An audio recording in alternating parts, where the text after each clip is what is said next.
За сайн байцгаана манайхан.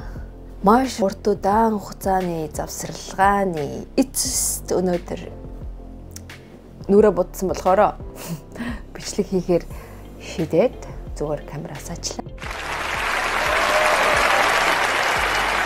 Өнөөдөр би яагаад нүрэ будсан бэ гэх юм бол би одоо тэмцээнд бэлдээд байгаа. Тэгээд тэмцээндээ бэлдээд тэгээд бичлэг хийж чадахгүй байгаа. Окей. Тийм л шалтгаантай. Тэгээд өнөөдөр болохоор нэг тэмцээнд бэлдэж байгаа. Тэгээд би маань өнөөхдөө бэлэн болсон одоо 3 хоногийн дараа тэмцээн болох гэж байгаа учраас тэгээд дээрэс нь ус алгуулсан. 3 жилийн дараа урт устай болж үтсэн. Тэгээд би тэмцээндээ зориулаад бие бэлдсэн байгаа учраас тэгээд энэ биеийн дээрээс нь гоё урт устай болсон байгаа дээрээ body profile зураг авахулъя гэж бодоод тэгээд өнөөдөр зураг авахулчаад ирсэн. Нэлээд гоё зураг болж байгаа болсон гэж бодчих. Oh my god! Wow! Яагаад ус алгуулсан бэ гэхээр ер нь бикини англилд бол ус урт байх бүр маш том нөлөөтэй байдаг. Нэг оноо тавилтан дээр тэгээд чиний амжилтанд ч гэсэндээ ерөөсөө ус маш том байр эзэлдгийг би түрүү жилийн турш 4 тэмцээнд орохтой тэрийг бол яг баталсан. Окей. Тэмцээний араас фидбек авдаг гэж хэлсэн шүү дээ шүүгчтэй уулзаад. Тэгээд сүүлийн 9 сарын тэмцээн дээр яагаад болохгүй дандаа яа 2 дороо яваад байна. Юугаараа яг болохгүй байна гэдэг дээр яг гайхаад тэгээд асуусан чинь яг тэгж хэлжсэн. Тэгээд энэ дээр бол ерөнхийдөө засаж янзлахын маш бага байна. Тэгээд яагаад би дандаа 2-т нь ороодсэн мэхээр тэгээд ерөнхийдөө яг бикини англил гэдэг чинь ерөөсөө маш эмгтээлэг байдлыг л хараад байгаа. Ер нь биеийн ерөнхий байдал тэгээд кондишныг л хараад байгаа гэсэн үг байхгүй. Тэгэхээр айхтар булчин гэхээс илүү балансыг илүү их сайн хардаг. Жишээлх юм бол одоо мөрний булчин, өгцөгний булчин одоо тэнцүү хэлбэртэй, параллел хэлбэртэй тэгээд голоор нь бэлхүүсний нарийнх яг ингээ 9 цаг хэлбэртэй байх хэрэгтэй. Тэр нь булчингийн том жижиг нь ерөөсөө хамаа байхгүй. Том булчинтай юм байна уу, жижиг булчинтай байхгүй. Хамгийн сайн балансыг барьж бэлдэж чадсан хүнийг дээш нь явуулж байгаа. Оноо сайн өгж байгаа тийм тэмцээн. Тийм шалгууртай гэсэн үг. Тэгээд дээрэс нь хамгийн чухал үндсэн 2 поз байгаа. Уртлын поз, артлын поз гэсэн байгаа. За артлын позн дээр бол үсээр нураг хаасан байрлалаас өгцөгний ерөнхий хөгжил тэгээд мөр бэлхүүс гэж харж байгаа.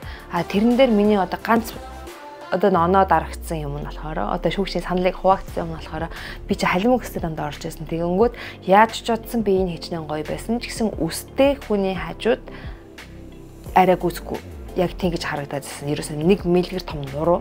Тэгэд өгцөг нь бол хангалттай гайгүй байгаад байгаа. Хэрнээ милис нь том нуруу дээр нь байгаа учраас харагдаад байгаа учраас нөгөө нэгдүгээр оронд орсон хүнийх бол дандаа дорны яваадсан гэсэн үг. Тэгэхээр энийг хийж үзэж гин одоо. Би одоо ямар гарах юм мэдэхгүй. Яг ингээд гоё үсгэл гэсэн чи би энэ одоо бас яг өөртөөхөө гүйцэх юм мэдэхгүй. Мэдээж өмнө орж ирсэн хүмүүс бол илүү сайжраад орж ирнэ. Дээрээс нь түрүү жил орж байгаагүй эсвэл бүр өмнө нь орж ирсэн тиймэрхүү хуучны ч юм уу эсвэл бүр шинэ гоё охтууд зөндөө хүмүүс энэ тентхийн орнуудаас ороод ирэх учраас энэ дээр бол бас амар яг ингээд таамаглахад маш хэцүү. Тэгээ тэр өдрийн тэнгэр гэж бас байдаг. Тэгээ амар сайн бэлдсэн ч гэсэн би үнэхээр азгүй өдөр ч юм уу тийм яг нэг тийм юм байх юм бол тэгээ тэр өдрийн шүүгчийн нүд, шүүгчийн сэтгэл санааны байдлыг одоо энэ мэн чи бүгдээ амар нөлөөтэй байдаг. Тэгээ одоо мэдгүй одоо хийгээл үтэндээ тэгээд энэ удаагийн тэмцээн дээр одоо алдаануудаа мэдээж засаад тэмцээний хооронд мэдээж сайжирч орж явах хэрэгтэй учраас би тэгээд ус залгуулад одоо яг дүрм журмаар нь хийхийг хүссэн. 7 хоногийн өмнө би хэлсэн. Бишээ тэмцээнээс 7 хоногийн өмнө гэдэг чинь яг одоогоос 5 хоногийн өмнө юм уу?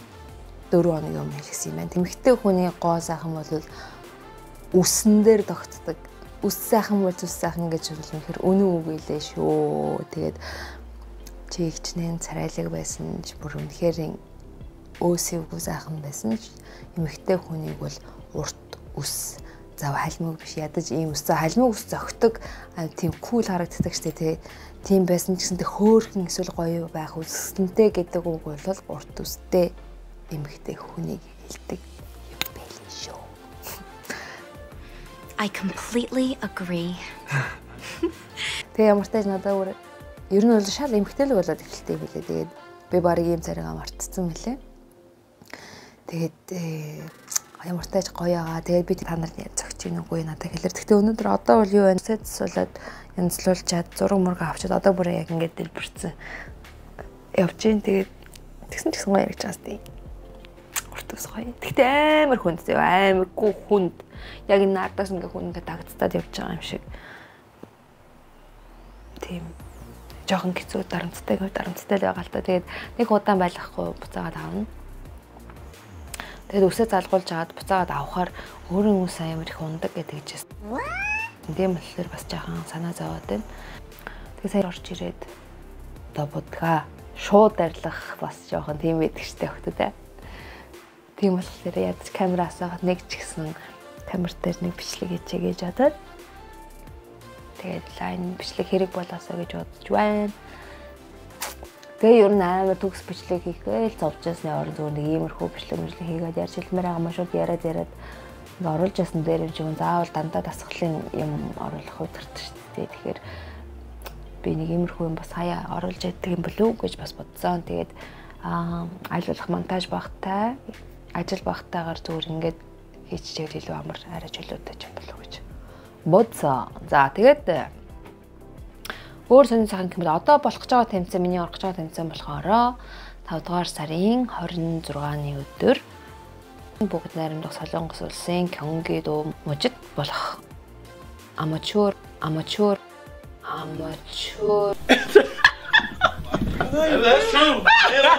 Олимпиа гэсэн нэг англилд хамгийн про карт олгогддог тийм тэмцээн байгаа. Тэгээд ер нь про карт олгодог тэмцээнүүд дундаасаа энэ аматер олимпиа гэсэн тэмцээнд бүр хамгийн их өрсөлдөөнтэй хамгийн их оролцогчтой тамирчдын оролцдог тэмцээн байдаг. Тэгээд Солонгос руу бол ойр хавийн орнуудаас бүр маш их хүмүүс ирдэг. Тэгээ энэ жил бол бүр маш их хүн ирнэ гэд тэгээ цагийн хуваарийг нэлээд шахуу маш урт хугацаатай гаргасан мөлий. Тэгээ манай Монголоос ч гэсэн зөндөө олон тамирчид ирж байгаа гэсэн. Тэгээ тэмцээний заланда бонороо гоё уулзалтаж зураг авахулнаа гэж бодчих. Тэмцээний бэлтгэл ерөнхийдөө хангагдчихэж байна. Гэхдээ одоо өөгчдагч ч юм уу элдв юм ерөөсө хэрглэж чадахгүй байгаа болохоор өөрийнхөө хэмжээнд бол болж байна. Гэхдээ бусад хүмүүстэй харьцуулахад ямар байх юм байгаасаа мэдэхгүй байна. Тэгээд бас амар 100% дүүрэн бол бас биш байгаа гэж бодоод байгаа. Тэгээд одоо бол цаг хугацаа хангалттай үлдээгүй ямар ч байсан чадхаараа одоо үлдсэн 3 хоногтой жуултгаа чадхаа хийн. Тэгээд та нар намайг дэмжээрэй. Тэгээд миний үс ямар болсон байна? Надад хэлээрэй. Тэгээд дээрэс нь одоо үс ярьсных одоо үсэн дээр би охтуудаа нэг ямиг одоо энэ спортоор явж байгаа. Тиймэрхүү охтуудаа одоо IFBB гэсэн холбооны одоо MPC гэсэн холбоо байгаа шүү дээ. Тэгээд тэрний одоо энэ про карт олгодог Олимпиа гэсэн тэмцээний холбоо шүү дээ. Энэ холбооныхаа про премьерчин болоод энэ тэмцээнүүд эсвэл оролцоод явах гэж байгаа хүн охтууд хэрвээ байвал энийг сонсороо. Та нартай зориулаад чухал зөвлөгөө өгье. Тайзан дээр гарахдаа тэмцээний өмнөх өдөр огцом шийдэл ерөөсө битгий хийгээрээ. Тэгээ би одоо ингээд улсын авраг, хотын авраг ингээд өөр тэмцээнүүдээс Монголын охтуудыг тамирчдыг харахаар би энэ бол маш гоё. Манай Монгол охтууд бол аль ч орны тамирчдаас хавьгүй илүү байдаг. Маш сайн биеийн бүтэц булчингийн тэр нэгтршил тэр чанар бол үнэхээр галзуу.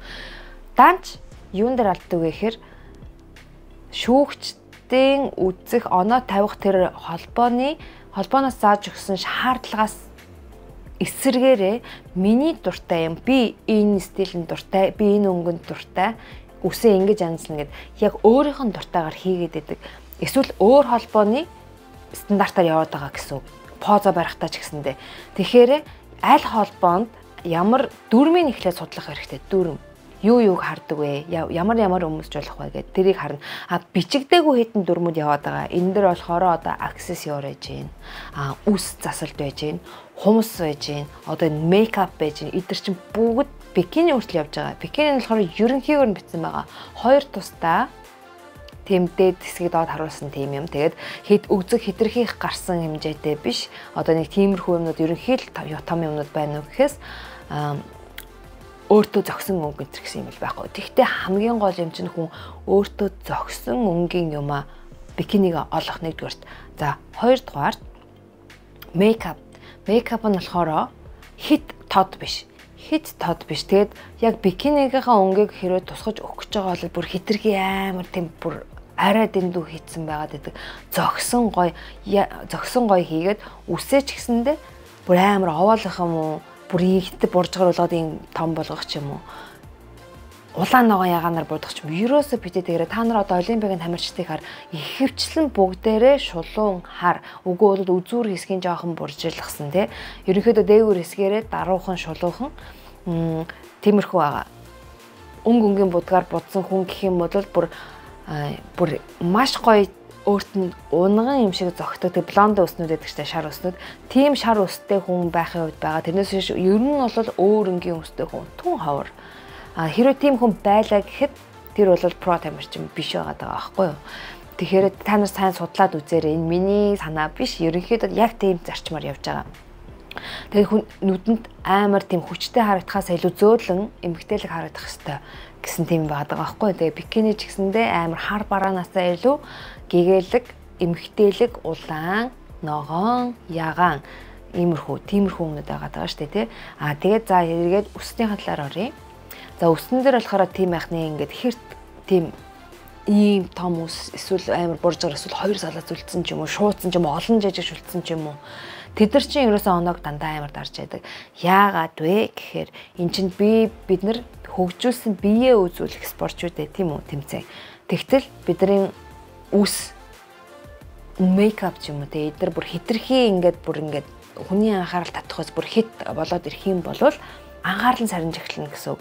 Дээрээс нь биен дээр чинь ингээд тусах нүд дээшээгээл гүгөөднө гэсэн үг. Тэгээ булчингаа ерөнхийдөө сарниулж харагдуулна гэсэн үг. Тэгэхээр та нар минь ялангуяа Монгол хүний гавлын ясны бүтцэнд шулуун баг зэргийн угаа босгосон шулуун тэгээд баг зэргийн үзүүр хэсгийг буржийлгасан тиймэрхүү үснүүд их тохирдог шүү. Тэгээд дээрэс нь бодломжтой болвол үс нь арын поз барай зогсоход өгзгийг давахгүйгээр нурууны өгзөг нуруу хоёрын завсар иймэрхүү зай 4-5 см зай гарахаар арын поз барай зогсоход ингэх юм бол балансыг маш гоё тааруулж илүү гоё болгож харагдуулдаг. Тэгээ тийм болохоор өгзгийг давсан хэмжээд уртын хэмжээ хүртэл бас амар хэрэгтэй байгаа байхгүй юу? Илүү нарийнхан бэлхүүстэй харагдъя гэх юм бол яг тийм зарчмаар хийвэл илүү их зүгээр байгаа. Би энэ дээр зураг оруулаад авчина. Тэгэхээр угаасаа би нарийнхан бэлхүүстэй гэжсэн ч гэсэндээ чи бүр илүү нарийнхан харагдах боломжтой гэсэн үг байхгүй. Тэгэхээр бүгдээрээ поз гэдэг чинь байгааг нь илүү гоё харагдуулж байхгүйг нь байлгаж харагдуулах ёстой гэсэн үг. Илүү гоё болгож. Тийм учраас бүгдээрээ одоо маш ухаалаг л байж аж амжилтанд хурдан хүрээд явах хэрэгтэй байгаа байхгүй. Хүний бие нь эхлэж чухал байх нь дараа нь поз нь чухал байх нь тэрний араас хувт тэр аксессуар чухал байх нь тэрэндээ бүр маш ач холбогдол өгөх хэрэгтэй. Огцон өөрчлөлт битгий хийгээрээ тайз гэхээр л одоо шинэ жилийн үндэслэлд явах гэж байгаа юм шиг болж болохгүй шүү. Тэ ялангуяа энэ олимпиа, аматур олимпиа, IFBB, MPC-гийн тэмцээнүүдэд орох юм бол поз маш чухал. Манайх ерөнхийдөө үндсэндээ одоо тэмцээн дээр 3 поз ашиглаад ах шиг байгаа охтууд. Нэг нь болохоор яг одоо өөрсдийнх нь холбооны тэ үндсэн цэгийн одоо нэг нь ингэж ярддаг, аргашаа хараад бас ингэж ярддаг, хажууд болохоор ингэж ярддаг поз гэдэг штэ. Энийг барьж байгаа. Энэ болохоор одоо яг үндсэн WBBF холбооны үндсэн зарчмын яваад байгаа штэ. Үндсэн поз. Тэгэнгүүт нөгөөх нь болохоор одоо тэр нөгөө холбооны огт эмэгтэйчүүдийн поз байгаа даа шүү. Бикинийн ч гэсэндээ ерөнхийдөө тэрүүгээр өмсөд байгаа байхгүй юу? Их хөвчлэн зарим нь.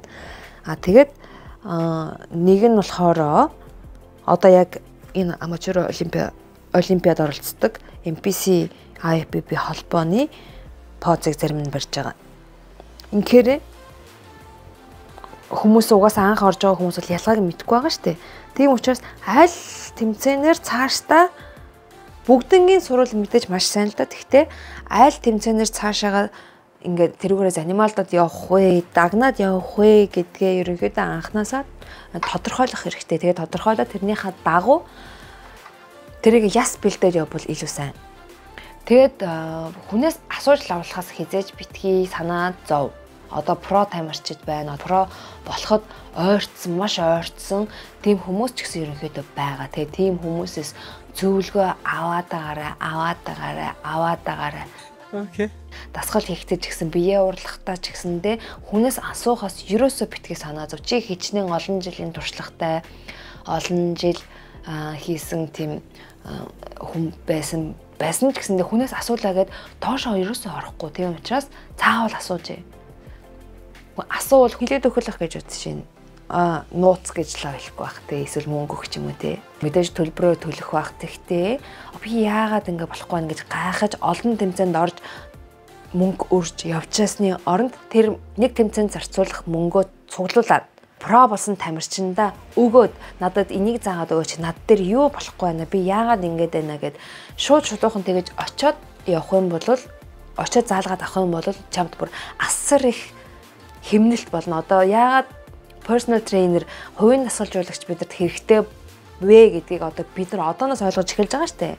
Цаг хугацаа хэмнэнд юм байна. Мөнгө төв санхүүг хэмнэнд юм байна гэснийг одоо ойлгодог учраас одоо тэмцээн дээрээ бие бэлтгэхдээ тэрийг ойлгочлаа. Одоо тэмцээнд орохдоо тэрийг ойлгож орох хэрэгтэй одоо. Ялангуяа одоо энэ тэмцээнүүд чинь шагнал байхгүй шүү дээ. Мөнгөний шагналтай тэмцээн маш хоор тий. Про болсон хойно юу юм гэхээс одоо бид нар шиг сонирхогчдод бол ерөөсөө шагнал гэсэн юм олох юм олж байхгүй шүү дээ. Тийм учраас бүгдээрээ маш ухаалаг, хурдан тэр амжилтандаа хүрэхийн төлөө юу ч бодохоо бүгднийг хийх хэрэгтэй гэж миний хувьд бодож байна. Тэгээд дутуу бас ярьсан байгаа бох. Тэгээд надаа зүгээр ингээд бүх тэмцээнүүдийг л ингээд зүрх доглоод үздэг шүү дээ. Тэгээд тэр ингэж үзэхээр яг тиймэрхүү юмуд ажиглагддаг. Амар гоё биетэй, мундаг гоё биетэй охтууд дасгал хийгээд стори хийж явахдаа үнэхээр гоё харагдаж байгаа. Даанч тайзан дээр одоо тэр алхаа байна, позон дээр байна. Юугаа яаж харуулахаа сайн мэдэхгүй байгаа байхгүй юу?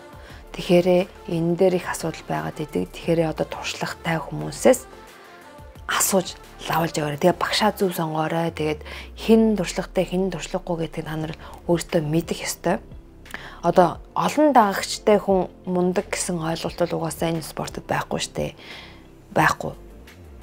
Тэгэхээр мэдэж гэнэ үү, мэдэхгүй байна уу, сэтгэлээсээ зааж өгч гэнэ үү, сэтгэлгүй байна уу гэдгээ сайн мэдээд тэгэл ер нь гэхдээ яг энэ тэмцээнд орох гэж байгаа, энэ тэмцээний талаар мэдмээр байвал энэ тэмцээнд ордог хүмүүс тэр тэмцээн, тэр холбооны тэр тэмцээнд ордог хүн бикин тэр тэмцээний тухай мэдхийг сурахыг хүсвэл тэр холбооны хүмүүстэй ч юм уу тий холбоонд амжилттай явж байгаа хүмүүстэй ч юм уу тэгэж холбогдож явбал илүү ухаалаг байж чадах болов уу гэж бодож байна. Тэгээд өнөөдөр жаахан юм зөвлөгөөний цаг болчлоо. Тэгээд би удахгүй та нартай би юу яагаад юм богино хүмүүстэй байгаа шалтгаанаа хэлэх болно. Тэгээд та нар маань намайг үзхийг хүсвэл subscribe залбаагийн хэлдгэр дараагийн бичлэг болтол төр. Bye.